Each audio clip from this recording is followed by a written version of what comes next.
Alright guys, this is a video of the Pistelle X68. It's the new less lethal marker right there.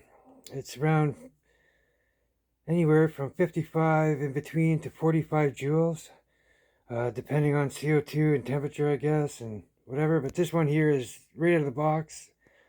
I haven't tinkered with it yet. I haven't opened it up. I haven't touched anything. I noticed in a lot of videos these aren't really lubricated, so I got some silicone oil I added. I'm going to open it up after this and take it, but a lot of these are like blowing air out right away off the start. That's because they're not lubricated properly. And then there's other guys who have done the same thing. Their first two CO2s blew out, and then they just add some lube in, and then it started working again. But I noticed someone took apart one, and all the O-rings inside and the parts, nothing's lubed really. I mean, it is kind of, but not really.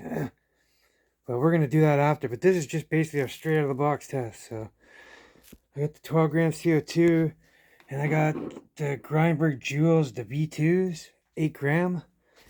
So yeah, we're just going to do just a quick crony test and shooting test, see what we get.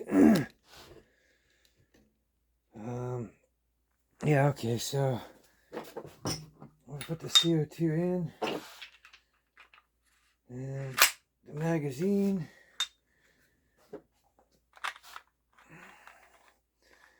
Yeah, it's the exact same degasser as Mercury Rise. You can put the Umarex HPA adapters in here as well. Alright, this is a mystery, so let's see what happens here. Crack it. Okay. So, we're aired up. Hopefully I got enough oil in there that it'll catch.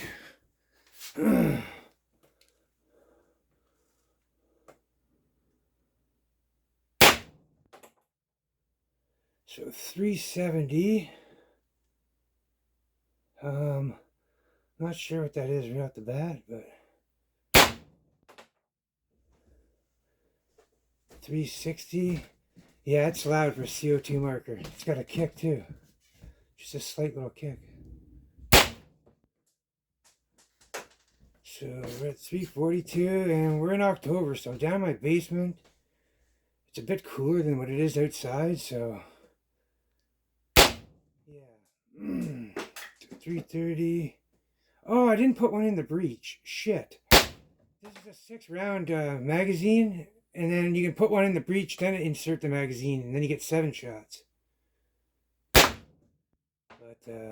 yeah, 313 now for our lowest. We're still over 300. And we're empty, so there, now we're empty. Degassed and done. Yeah, if you guys noticed, I put that red dot scope on. I got this ambidextrous laser light from, this is actually for a real firearm, so it's made for recoil and stuff, but it's got a strobe laser and a strobe light, and then it's ambidextrous. It fits right around the trigger guard, so it brings it in nice and tight. Anyways, I just want to get a reading of what these shots were here.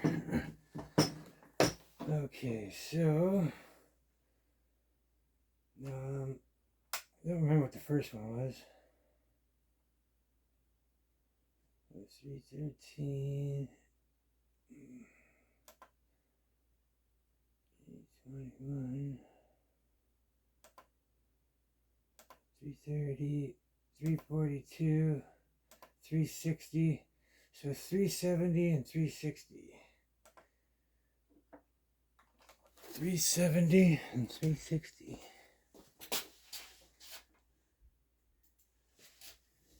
I'm just doing the FPS. Let's start the joules.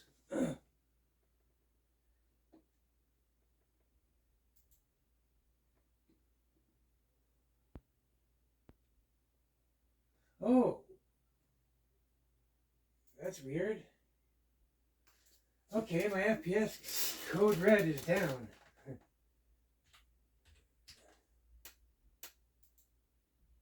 Okay, here it is. 8 gram joules at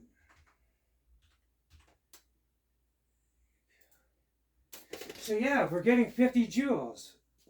Wow, right on. Okay, so as far as I know, I was told on my YouTube channel that someone said that Mercury Rise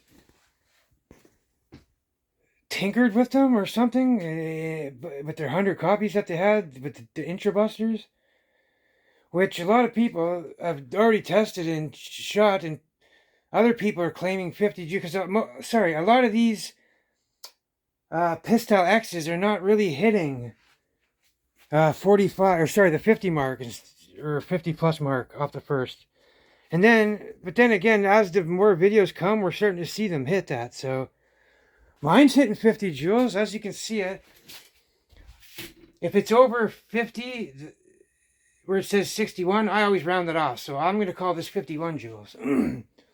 But, yeah. So for a 12 gram CO2 in a cold basement in the fall, up in the Canadian North, I mean, it's not a bad day out today for Halloween. Probably a record actually here, but down in my basement it's a lot cooler. So I'm just surprised. I was expecting to see like 45 or something, even less than that, because of how cold, chilly it is. Like I've got my red sweater on here and stuff, and some track pants.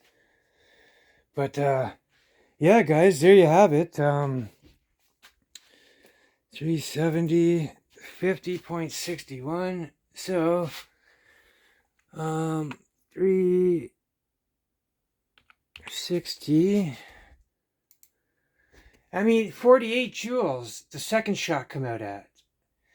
So yeah, that's amazing, man. Like, I mean, it's just too bad that, in this day and age, all the chatter and talk that we all talk about in the groups, like, don't get me wrong, I'm absolutely grateful for this. Like, we all been waiting for something like this forever, because no pistols in pistol form stock like this reach these numbers. But here's the thing, though, guys. Like, come on. Like, here's the kicker. People, you only got realistically 6 shots in here. Not everyone's aware of the 7 shot that you can get in. So, what if you have multiple guys come in and then you unload and then, you know what I mean? It just wasn't enough. You can't even reload now, guys. Like, your CO2 is dead and you're not the Flash, so you're not, or Sonic the Hedgehog, you're not going to be able to change that. Like, you know what I mean, guys? It's just, why wouldn't they put this in the magazine? Like, you know what I mean? In this day and age, after everybody, we're all talking about magazine and how hard it is to reload when a guy's charging at you. Let's just say you're on the couch. Will you even have your marker ready? Like, is it sitting in your lap?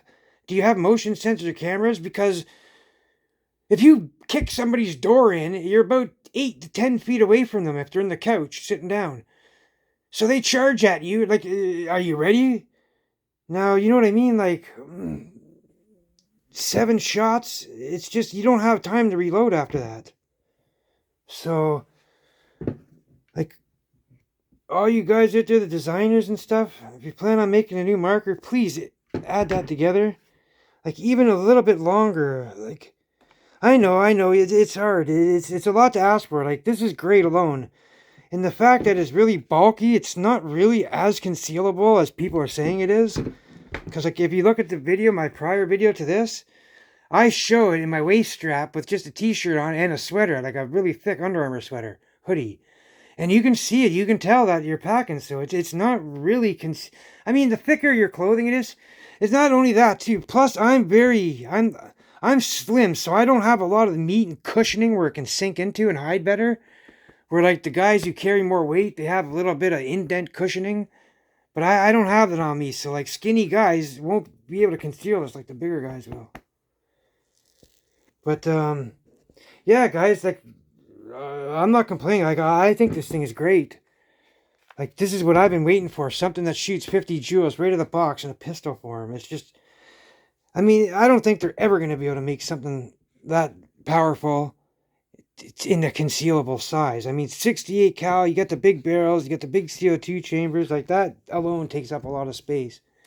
And then you got your trigger mechanisms and all your sears and springs, whatever, so air chambers. It's not easy to pack something into a concealable. That's that powerful. Excuse me. But, yeah, guys, I'm going to be trying HPA, and we seen a video of Dan Sterling. He opened his up 5mm. This is a very tight restriction port in here. It's a built-in restrictor, like the torpedo revolver. It has like a built-in restrictor inside, so you either drill it out. He says just leave it alone. You don't have to drill. He drilled his out to 5 or 6mm, which is HPA ready size port. And he says it's all the same. He says a 12-gram CO2 still functions the same in it, even if you drill it out or not. So, yeah. Anyways, I'm going to be trying some out, my tinkering and stuff, and we don't have the same fans, so naturally I'm going to be making the same videos all for my followers and stuff, subscribers. But yeah, I'm going to be connecting HPA 1100. I already got a carbine made for it. Got videos, everything's coming, guys. So, yeah, we're just getting our foot in the door with this marker, and you can see a lot of mods and things coming down the road. I'm pretty sure, man, like, guys are already on it. Sterling's making new barrels, I see, too, so that's awesome. Anyways, guys, y'all stay safe, take care, and as always, have fun.